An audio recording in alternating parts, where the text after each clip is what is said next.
Our next guest is from the Institute of Public Finance, Veronicah Ndegwa. She's a senior research analyst, and we'll be looking at two budgets, Uhuru's budget versus the opposition budget. Let's call it, not Uhuru, Ruto's budget versus Kalonzo's budget. All right? The people's budget. The people's budget. Yeah. Veronicah, karibu sana. Asante. It's good to have you here. Felaris is going to start by giving you the day's quote, and let's see what you think about those words. Karibu sana. Today's quote is courtesy of a Malian lady. Her name is Aminata Traore. And the quote reads, "We speak loudly about what is visible and whisper about what truly matters." How do you interpret that? Popular opinion. We are more comfortable saying what people want to hear than speaking the truth to them. I like that. Straight and to the point. Just Slice through. no like, beating around the bush. Just well, knife through butter, but it's true. It is. It's true. Kalonzo Musyoka seems to have done the same thing yesterday.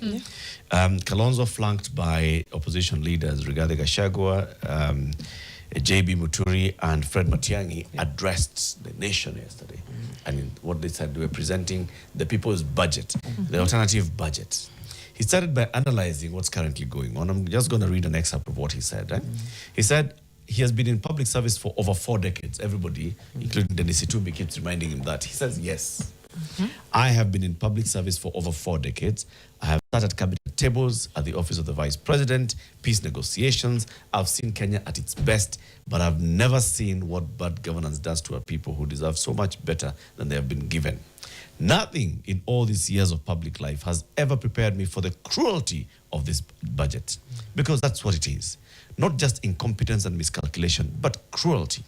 The cruelty of a regime that knows exactly what it's doing to its people, has the treasury documents to prove it knows, and has chosen to proceed anyway. He has read the National Treasury Budget Summary published on the 30th of April. He has studied the budget policy statement. He has also read the finance bill. And I am here today, standing before this nation, to tell you what those documents say in a nutshell and what they mean for the Kenyan family. He says, for example, they are proposing to spend 4.82 trillion shillings. Yeah. That is the largest spending plan in the history of the Republic of Kenya. Yet total revenue, including taxes, is going to be 3.6 trillion shillings. Yeah. The gap is 1.11 trillion shillings, a deficit of 5.3% of our entire GDP. That difference of 1.1 trillion is borrowed. It is borrowed on behalf of a child in Turkana who is 4 years old today, who has never signed a loan agreement and who has never attended a budget committee hearing. That child in Turkana will repay this debt with interest. That is not fiscal management, ladies and gentlemen. That is generational slavery, says Kalonzo Musyoka. He says, consider this. The entire consolidated fund service, that's debt obligations and pension, is consuming 1.5 trillion shillings. That's 31.2% of our national budget.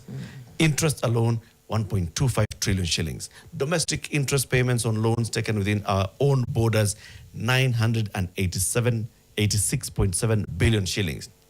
Let's put that in Kenyan language. Interest on domestic debt alone is costing more than the entire education budget of 668 billion shillings. Let's put it this way. We are spending more on paying bankers than we are spending on teaching children. Wow. 31 cents of every single shilling that we raise is going to debt service before a single classroom is built, before a nurse is hired, before a single road is repaired. Yeah. Yes. And then employers are telling us that 67% of young Kenyans between 15 and 34 years of age are unemployed.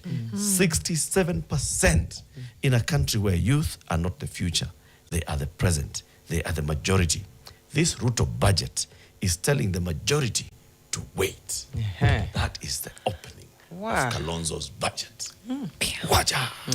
Of course, now he goes on now to look at other sectors. Yes. Yeah. Defunding this, defunding the other. Health, jobs, study, health and education. all. And then they come with their own proposals, which you shall look at their own proposals of what would they have done had they been the ones in government. Right. Just that opening.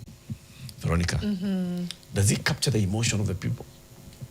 Or is he riding on the emotion of the people? It's one of two things.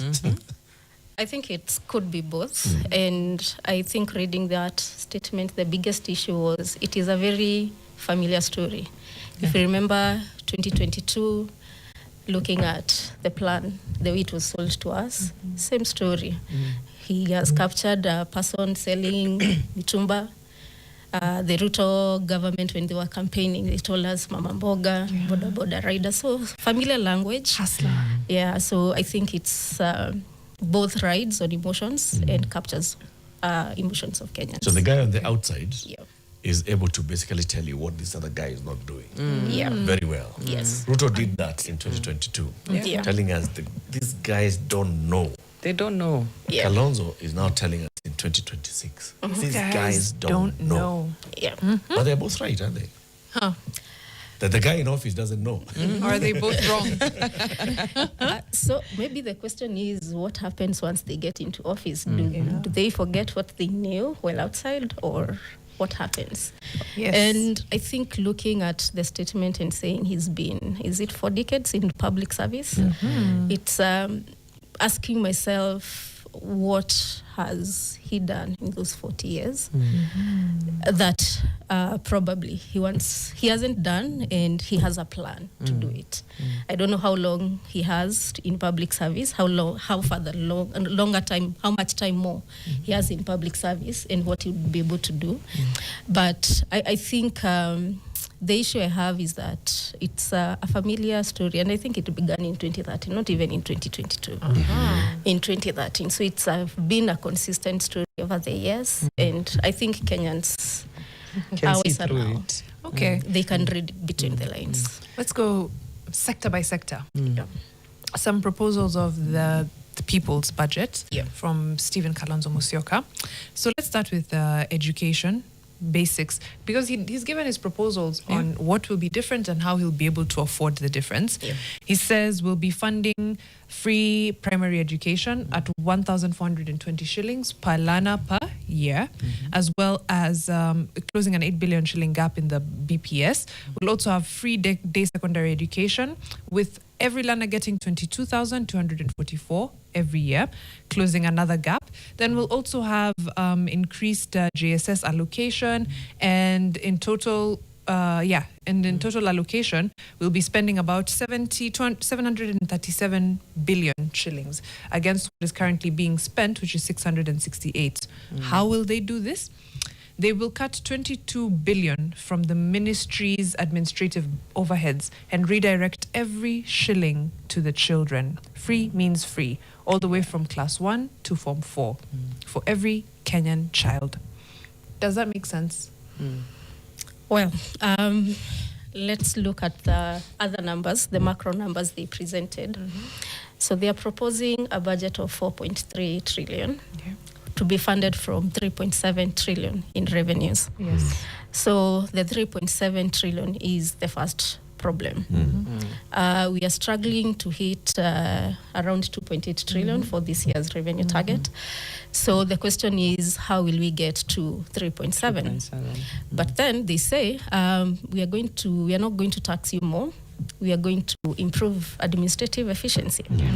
This current government, and I think even the previous governments, have been selling the same story: efficiency, tax systems. You have iTax, you have e-teams. Now you have Shuru helping people to file their returns. So these administrative reforms have been there for a while, but the revenue gains have not been as much. So the 3.7 trillion revenue target for me is the first problem. Secondly, You think it's impossible or unrealistic? it's too ambitious, and especially the turnaround time they're selling. It is for the coming budget. We're almost at the end of the financial year. I don't think we can move from 2.8 to 3.7. It's saying next month, I'm moving to a house. Say I'm paying 10, I'm going to pay 15 next month. Cool, Mariam. Are you making extra money? No. Are you able to afford the house you're currently in? No. Hivyo tu. Na unasonga. And you go. So the 3.7 trillion, first problem. Then the bigger omission in that statement was debt service. We passed a constitution that says debt is a fast charge. So ignoring the debt redemptions because either way they are going to be funded through rollovers, let's work with 1.5 trillion, which is interest payments plus pensions and salaries for constitutional offices. So we have to deduct that from the 3.7. So what do we remain with? 2.2. 2.2. Then the other component that before we consider any development spending or other spending, there's 702 billion in the current budget on salaries and wages. Then we have 428 billion to counties. So that comes to around 2.8 trillion. Yeah. So we are remaining with 1.2 trillion. But they say we are going to borrow around 700 billion. So if you look at the education budget they are proposing, which it's around 734, the current budget was revised upwards to 784. But let's work with their 780. So if we are just working with revenues, we'll have around below 400 billion to fund the rest of government sectors, operations. How would that work? But then again, let's pick health. Health, they say their budget will be 174 billion. So again, if you look at the numbers are really not adding up. Their allocation to health is actually 242 billion. 242 billion. Yeah, Ruto's is 170. Yeah. I mean, he's underspending on health. I mean, the logic they've put here, not logic, but part of their reasoning is if they're able to cancel the SHA contract, then redirect All that money. all the money to frontline care, then they would be able, and this is of course with other provisions for Edu Afya, reinstating Linda Mama, and increasing KEMSA allocation to around 30 billion so that patients don't have to buy their own drugs. I mean, and you'll help us understand this, Veronica. On paper, it sounds very good. And it's the same one with the education sector. In for health, we're cancelling the SHA contract to save some money, and that goes to frontline. And then in education, what were we cancelling? We will the administrative overheads. So 112 billion will be taken from administrative overheads in the Ministry of Education and go to every child. Classrooms. Yeah, so let's say we were able to cancel the SHA contract, 104 billion. What are we going to replace it with? What will be the cost of whatever system we are going to replace it with? How will we deliver the health services that we are saying we are going to deliver? I do not disagree with them fully. I believe that there are areas that we can cut spending. Administrative budget lines in every ministry is usually the highest cost for every ministry. Look at any budget, look at the things, let's start with even the National Treasury. Most of its budget is usually administrative. We cannot cut it completely, but then I think we have been talking about issues around cutting, issues like how frequently we replace office furniture, the vehicles the government officials use, buying newspaper, serving tea, and all that. Veronica, just random question. How often do you buy a new couch at home? I think I've had the same couch since 2020. Those are 6 years. 6 years. Yeah. Okay. How often does government buy new furniture? Every year there'll always be a budget line for office furniture. Very good. And vehicles. How often do you buy a new car? It can take a while. Serves you Decades for a while. maybe. Yes. Yeah. So. No? Yeah, I was saying that's efficiency costs, efficiency gains are there, but I think sort of overstretched. Looking at the Ministry of Education and maybe what is happening across the country, one of the state departments there deals with quality standards. So if we eliminate the quality standards administrative budget, what will happen in our schools? Of course, there's been sort of laxity at the ministry not doing quality checks as it may be needed. But I think some of these budget lines cannot be cut completely. But then I think even from sort of the analysis that we've been doing, the issue may not be necessarily the functions themselves, but how they are organized. So we have quality standards at the Ministry of Education, but you have quality standards program at the Teacher Service Commission. Can this be merged so that they have one administrative budget line? Yeah. So again, at the Ministry of Health, we had survived for a very long time with one state department. Then the current government introduced a new state department whose budget has been cut significantly this year.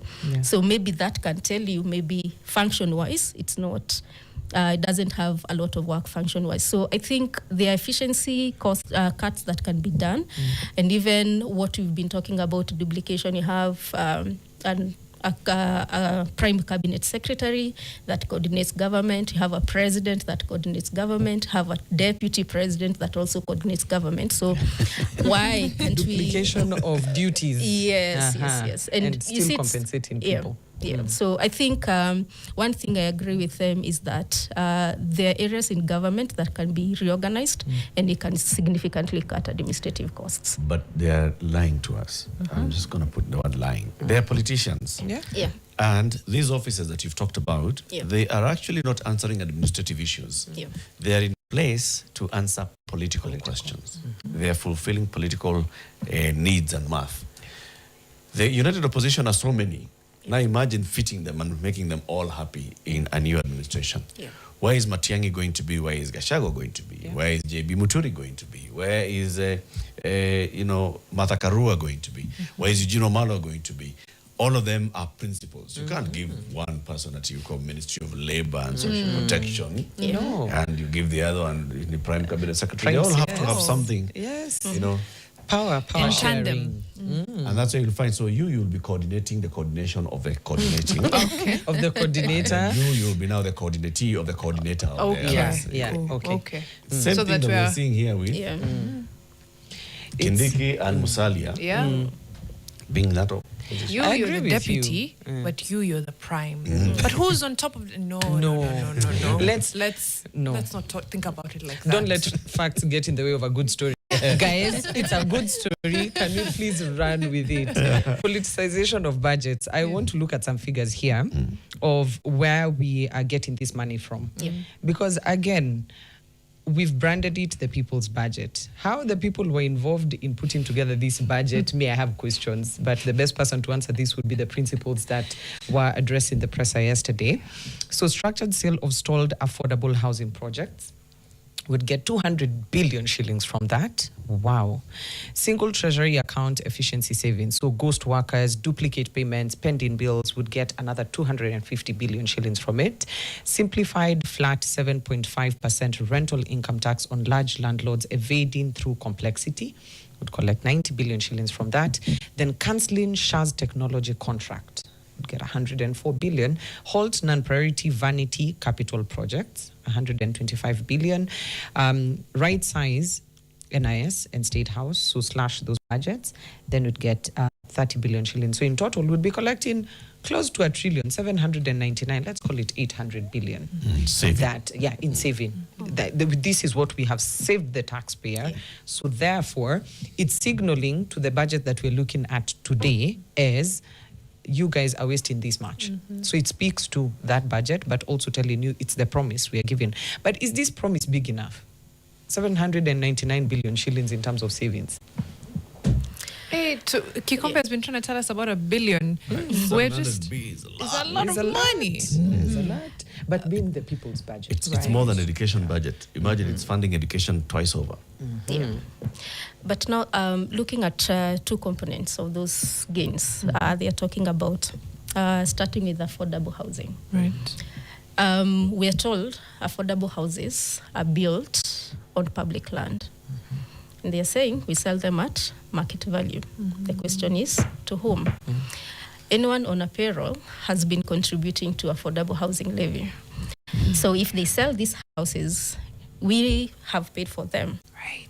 What are they going to be funding with this money that they are going to generate?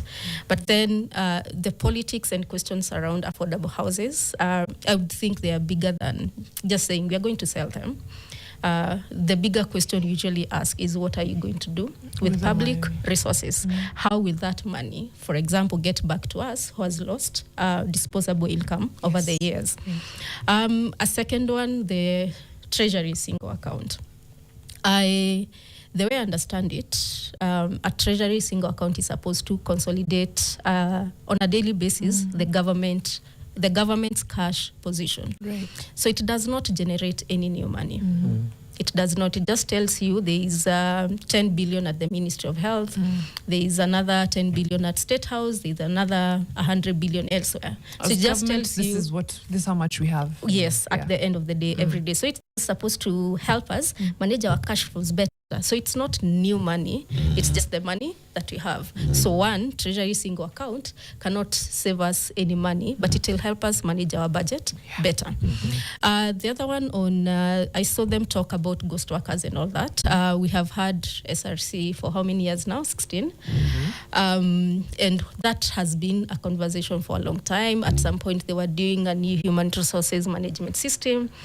But we will eliminate the ghost workers, but replace them with advisors. Yeah. So are we going to save on the wage bill? So they're visible workers but doing ghost jobs. Yeah. Does that change anything? Does that improve anything? Is there no room, Veronica, for us doing better? Because I think the message here is that we can do better. Yeah. All right? For example, the single account, the argument is because you have visibility into this one account, then you are actually reducing on pilferage. You know, those leakages, revenue came from which agency and wakachaza nayo, it went somewhere. You know, now, all of you, just to say the way they say, by introducing the e-citizen single payment platform 222, we can all see where that money This is is how going. much, You know? And then it gets here before it comes back to you. KWS need generate shikani pesa yenu, but we can see this is how much came. Not waiting for you to tell us how much you collected. Yeah. You know? So This week imekuwa mbaya, Eric. imagine Collect how much? No, Ndovu walikuwa wamestrike. So we didn't do watu so have well. come. Also kukam. You know, like that improves, you know? Yeah. And even if we say, let's look at our wage bill and let's make sure that we have people who are working on what they ought to work on and people who qualify for the job that they've been given. Yeah. It's up, we've been demanding that, right? Yeah. Should we just be shooting them? Is it the message or is it the messenger? We have an issue All of here. them, yeah. Yeah. So I agree, and I was looking at the control of budget report for the first 9 months, and it's obvious that we have issues in terms of the way we implement our budget. So the Treasury single account is not a bad thing. It's actually a good thing. And looking at the budget documents they said they reviewed, the National Treasury is reporting progress there. But looking at IFMIS was sold to us as a system that would fix our problems. And I would say, I think we have quote unquote bad manners of fixing our people problems with systems. So our institutions are not working. So what do? Come up with a new system. So going back to the control of budget, the office has an oversight role, and any government institution must seek authorization from the Office of the Control of Budget before they spend. But then the same report will tell you the control of budget approved significant spending outside of the approved budget under Article 223.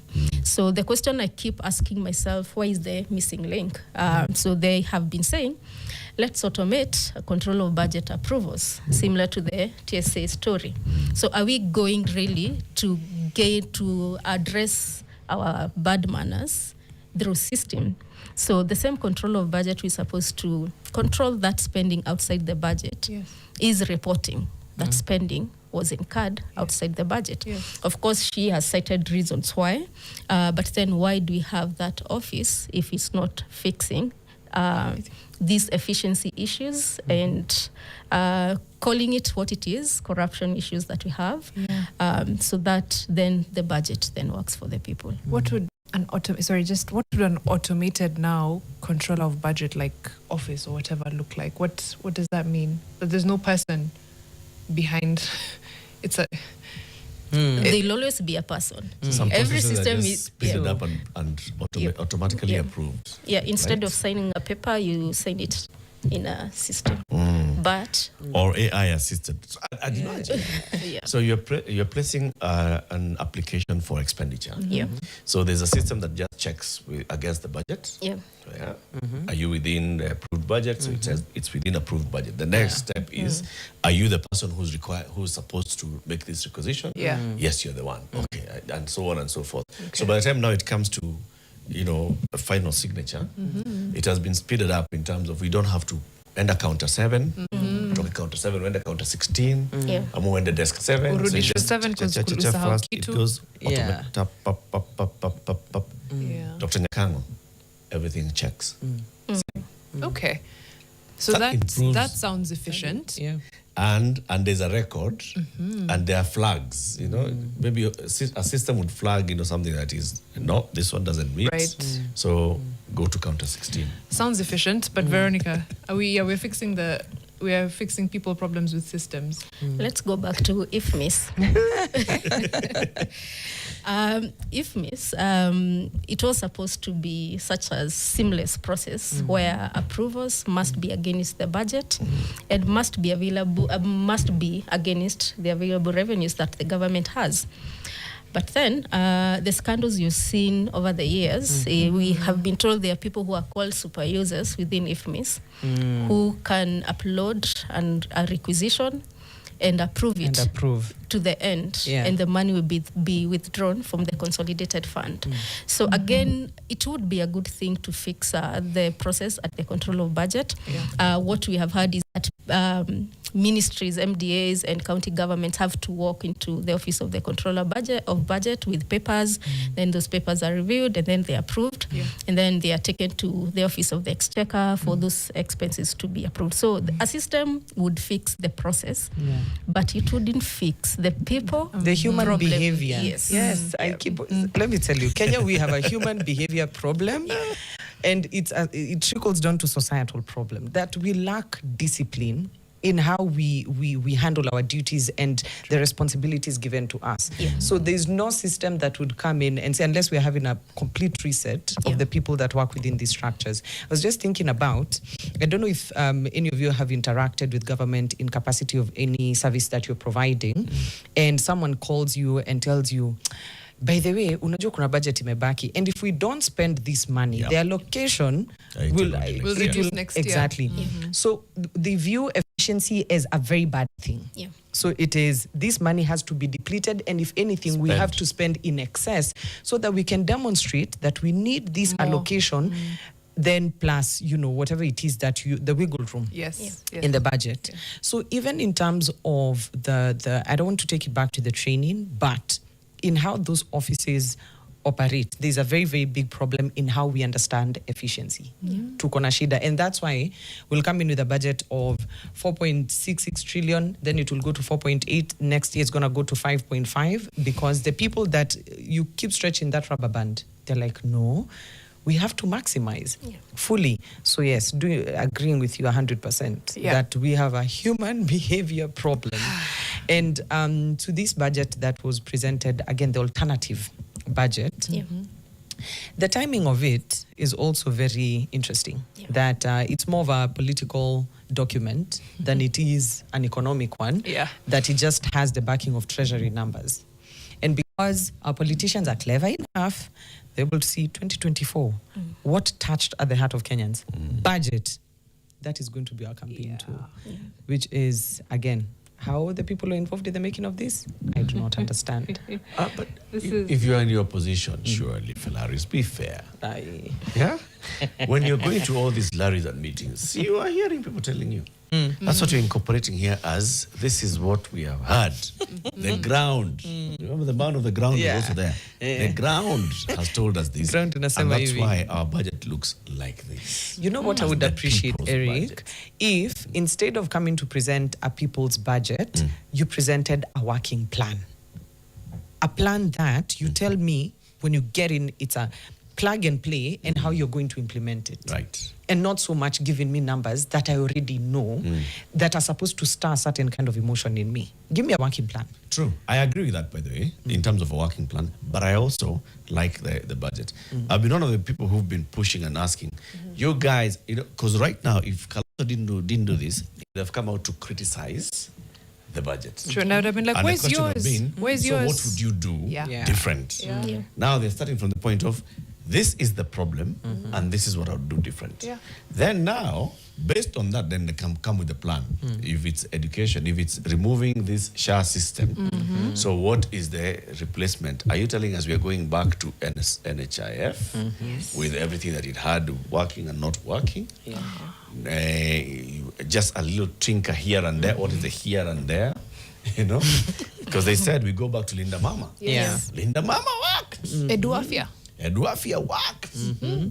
To what extent?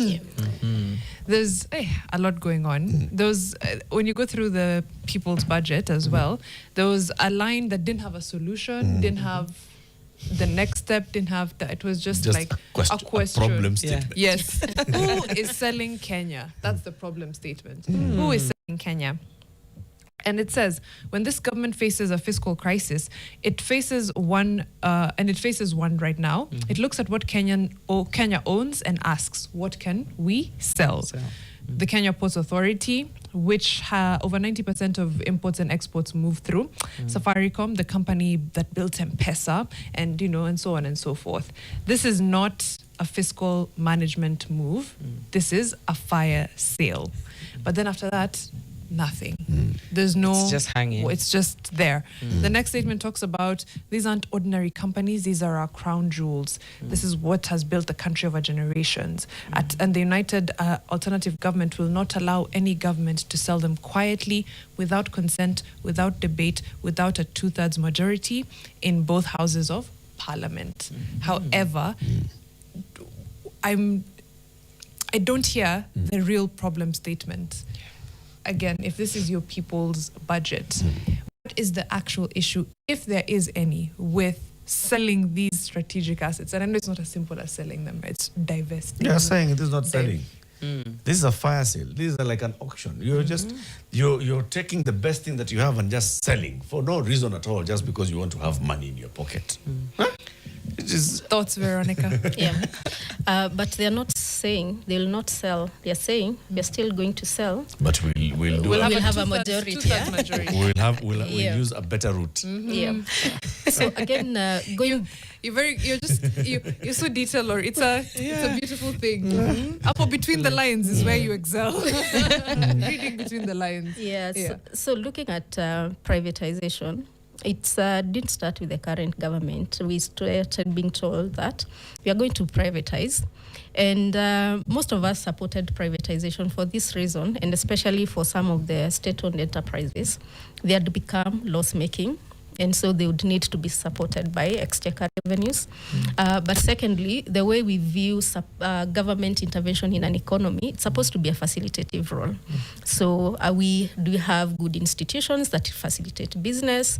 And then if there are areas that require significant investment and the private sector cannot take the risk, then the government comes in. But generally, provision of public goods, roads, energy, schools, health, then let the private sector thrive. So it would make sense. It would make sense for Safaricom to be a private company, because then, if we have a well-developed communication sector, our financial sector is well-regulated, then it would thrive there. The bigger question we've been having is, how are you using privatization proceeds? So the other day we had, let me call it a tick box kind of public participation for the National Infrastructure Fund.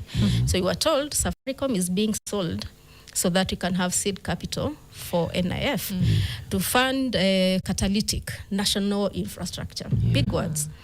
But ask, so we have, for example, a road being in the budget currently. what would make a different road catalytic and one is not. So generally, what are we funding under NIF? Yeah. If it's an expressway, it's catalytic, as you can see the speed at which you move on that road. Yeah, but the private sector is telling us otherwise. It's not growing. I think I heard you talk about how our economy is structured. Manufacturing sector has been shrinking. Yeah, so is the facilitative role of government working for us? And I think the answer is no. So I think beyond privatization, beyond national infrastructure funds, beyond PPPs, is seeing value for money for Kenyans. So we have acquired the more than 200 billion from Safaricom. So what are we going to use this 200 billion on? Are we going to close our fiscal deficit, or are we going to put it elsewhere so that we continue borrowing through our normal channels so it doesn't fix our fiscal problems? True. There's a question that Nelson Mandela is asking. He's asking both the government and the opposition. If the finance bill is rejected, what is the alternative plan for funding government services without increasing the burden on wananchi? The call from Kalonzo, from Rigiji, from JB Muturi, and from Matiang'i was telling the members of parliament present there, go to the house, and if the government does not listen to, does not amend the budget to what we are proposing, reject it in total. So if it's rejected, let's just assume that we wake up one day and by God's grace, Parliament has changed, and that the people in Parliament actually are not controlled by anyone. They think on their own 2 feet, and they use the application of their brain, and they find that there's a problem in the finance bill, and they vote no. Nothing will stop. Okay. The finance bill says that the National Treasury says that it seeks to raise an additional 120 billion only from the finance bill. The revenue target is 3.6. So if you deduct the 120 billion, you'll have 3.5 in revenues from the existing tax measures. So then prudence would mean cut your budget expenses by the 120 billion. But then KRA will continue collecting taxes because you have VAT running, you have excess duty being collected, we are paying our income tax, companies are paying their taxes. So I think it would just require a 120 billion adjustment in the budget. So we'll continue operating. Nothing changes. I'm actually curious. On 25th of this month, we have the ruling on the odious debt. Debt that was taken by the country between 2014 and 2024. It's debt that we're still servicing, by the way. I'm just very interested in knowing if the ruling is done in a way that says that, yes, actually, this is odious debt. Does that have any kind of implication on this budget? From where I sit, it's highly unlikely that the court will say have odious debt. Because we have been approving a budget with revenue estimates, with expenditure estimates, and a fiscal deficit. So this fiscal deficit is what we borrow to finance. And as we've seen in the numbers, it's been growing over the years. So I wouldn't, it would be a surprise if the court said we have odious debt, because these things have gone to the National Assembly. The budget summary he's been talking about, the BPS, all those documents are usually approved at the National Assembly. So I think the question we should be asking around debt is what it has been doing. Do we see value? Right now we are headed to 13 trillion.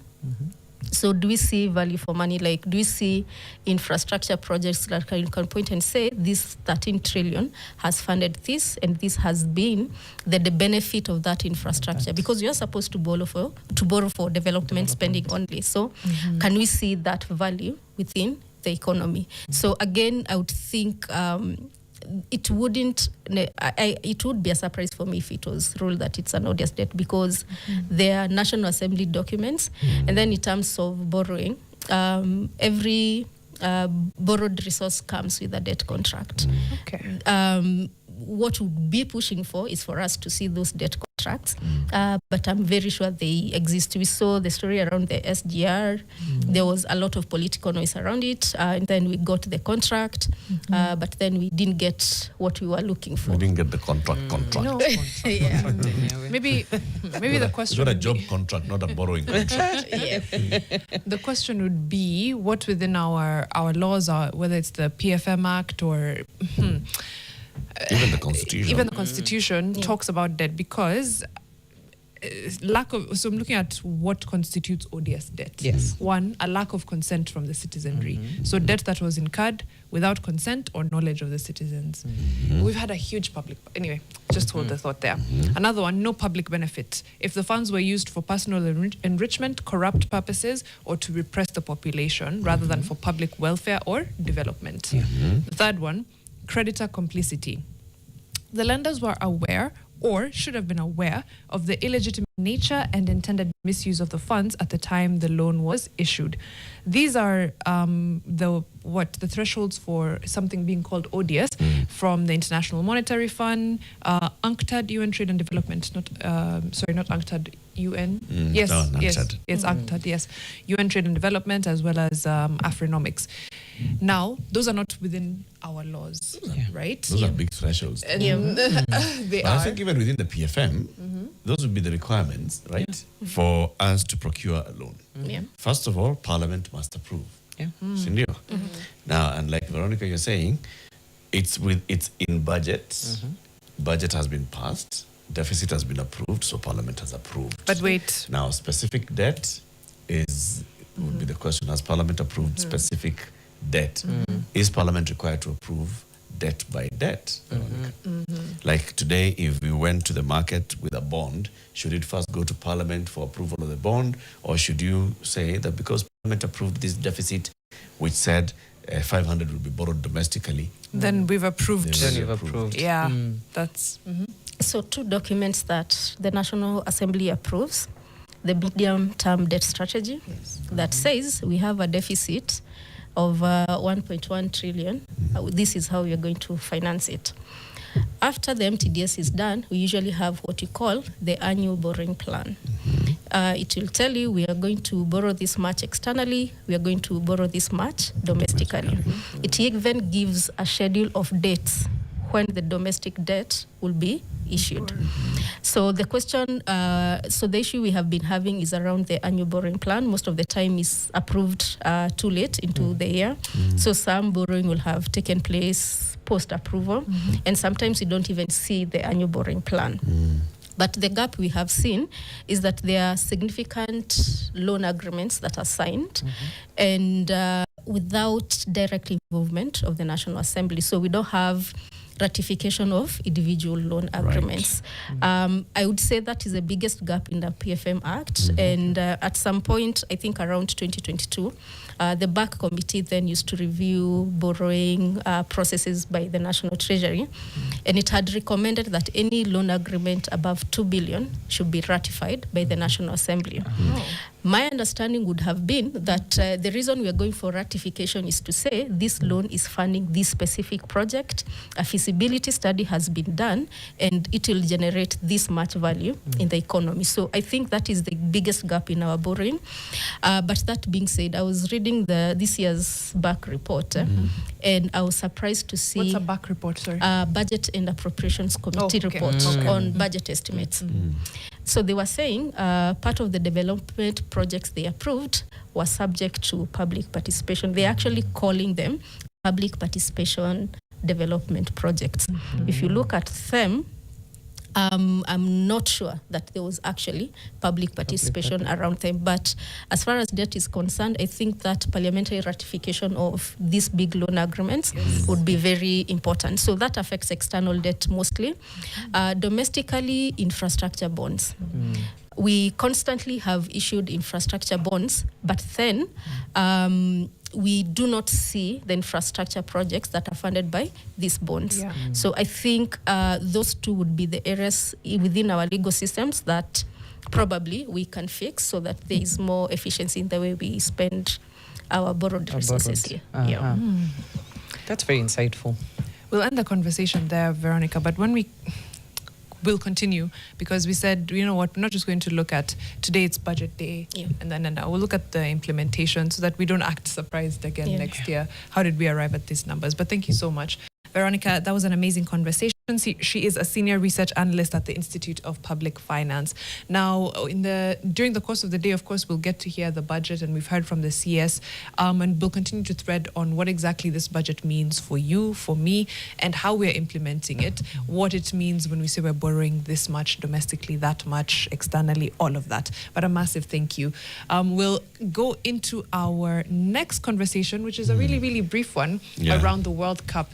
It's World Cup season. It's World Cup season. As we get Elijah coming onto the set, let me just sample some of the comments, what people are saying.